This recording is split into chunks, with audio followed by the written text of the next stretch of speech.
Hello, my friends. Today, let's start with a statement from Sikorsky, who said that Ukraine plans to keep fighting Russia for another 3 years to weaken them and ultimately win.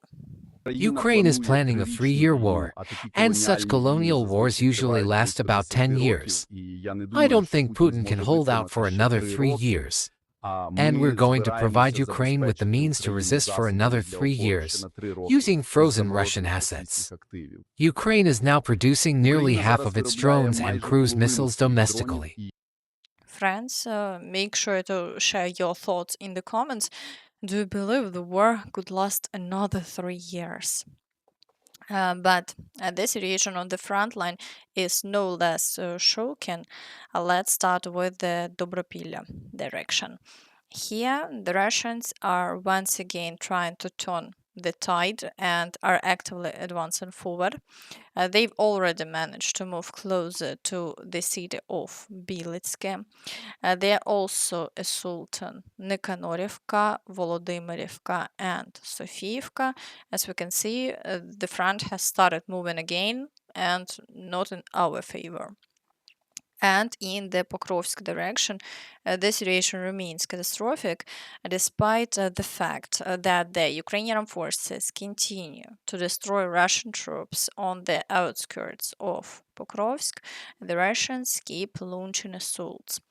Today, reports mention heavy fighting in the town of Rodinske and Krasny Lyman.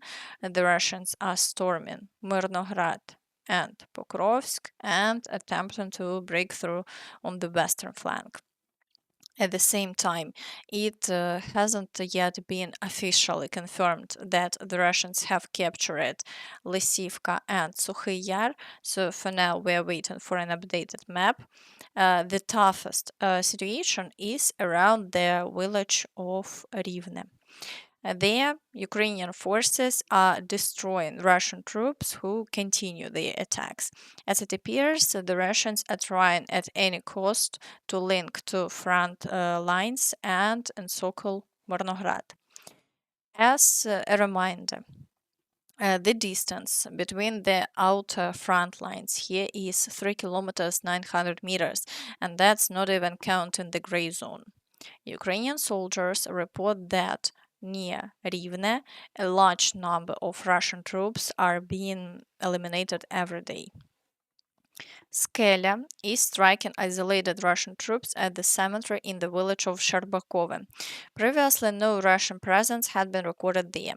Strikes are also being carried out against Russian forces south of Rivne near the railway leading to Myrnohrad. In the Novopavlivka direction, no new assaults have been recorded today, and the front line has remained unchanged for the past 24 hours. And in the direction of the village of Pokrovsk, in the Dnipropetrovsk region, the Russians continue advancing. They have captured Yegorivka and are already assaulting Danilivka. Step by step, they are moving forward, and it hasn't yet been possible to stabilize the situation. Meanwhile, in the Huliaipole direction, there has been a total collapse of the front. 2 days ago, 6 settlements were captured, and yesterday, the loss of at least 2 more villages, Solotka and Rivnopillia, was confirmed. Now the Russians are attacking Zeleny High and trying to straighten the front line. This setback has even been officially confirmed by the General Staff of Ukraine, which issued a statement saying that Ukrainian forces had to withdraw to more advantageous positions. At the same time, Ukrainian soldiers described the situation like this. The Russians have occupied Rivnopillia in the Huliaipole direction. Today, I received several calls from soldiers in that area. Unfortunately, the situation there is truly critical. After losing Rivnopillia, the villages of Zeleny High and Chervone are now under threat. The Russians could move into the area positions. Sadly, the prospects for Huliaipole are very uncertain. It's too early to say that the town's logistics have been cut off, but they are now under Russian fire control. If the Russians reach Huliaipole, they'll gain the ability to advance either north toward Pokrovsk and then Novomykolaiivka, or west toward Orikhiv. In short, things are extremely dangerous. Our reserves are, of course, being transferred to the area to stop the Russian advance. And it's very important to note that reserves have started being transferred to this direction in an attempt to stabilize the situation. Military journalist Yulia Koryenko described what's happening with the efforts to save the most difficult fronts.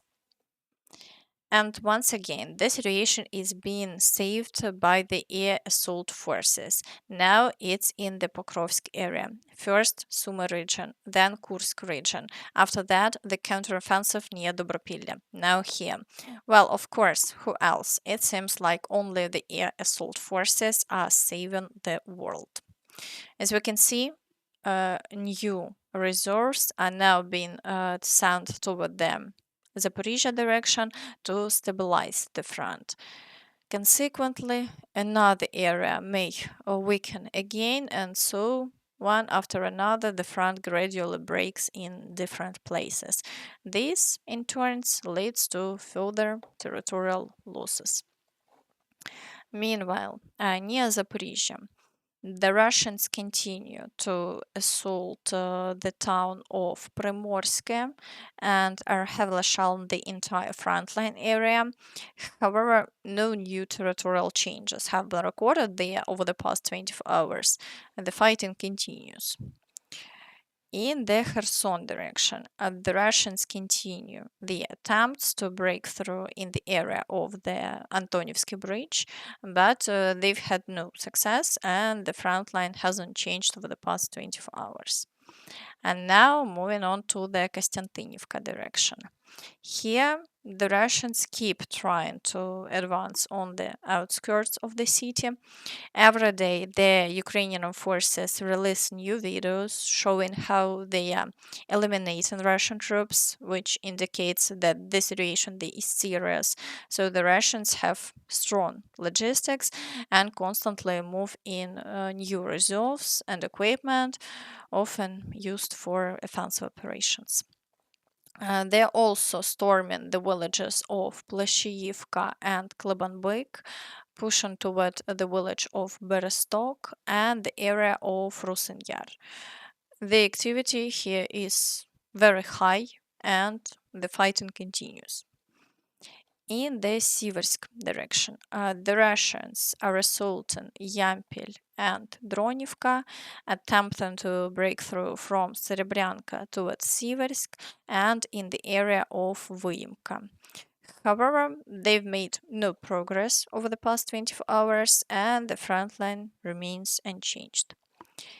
In the Lyman direction, the Russians are attacking Dvorichna, trying to advance beyond Kolodezi, storming Korovy Yar, and moving near Ritkodub. But again, there have been no new changes in the past day, and Ukrainian forces are successfully repelling all attacks so far. In the Borova direction, assaults continue on the village of Borivska Andriivka. The Russians are also attacking Novoyegorivka and attempting to break through in the area of Raihorodka. There have been no changes over the past 24 hours, but Russian activity remains high. In the Kupiansk direction, fighting for the city continues. The Russians are still trying to advance into the southern part, specifically in the Yuvileyny neighborhood, but Ukrainian forces keep destroying them there. The Russians are also attacking Petropavlivka, Novoosynove, and Glushkivka and attempting to break through near Stepova Novoselivka. Uh, there have been no new changes over the past day, but the situation in this area remains very difficult. And the Russians are publishing numerous videos every day showing Ukrainian equipment being destroyed in the frontline zones, equipment used by Ukrainian troops for counteroffensive actions meant to prevent a rapid Russian capture of Kupiansk. It's precisely because these counterattacks are being carried out and Ukrainian reserves continue to arrive, that the front line remains unchanged and the Russians are unable to advance further. In the Velykyi Burluk direction, the Russians have managed to slightly improve their positions again, though not significantly. Today they attack in Dvorichna and Odradne, trying to straighten the front line in this area. But for now, the Ukrainian forces continue to hold the defense. In the Vovchansk area, fighting continues as well. The Russians are assaulting Vovchansky Hutory, but there have been no changes along the front line over the past 24 hours. All Russian attacks are being successfully repelled. In the Sumy direction, the Russians continue the offensive in the area of the villages of Kostantinivka, Andriivka, Oleksiivka, and Yunakivka, but they've had no success, and Ukrainian forces continue to repel all attacks. At the same time, reports have emerged that the Russians once again attempted to infiltrate the Ukrainian area via pipelines, but the operation failed. The Russians tried to enter the Ukrainian area in Sumy region through pipelines, according to Russian war correspondents.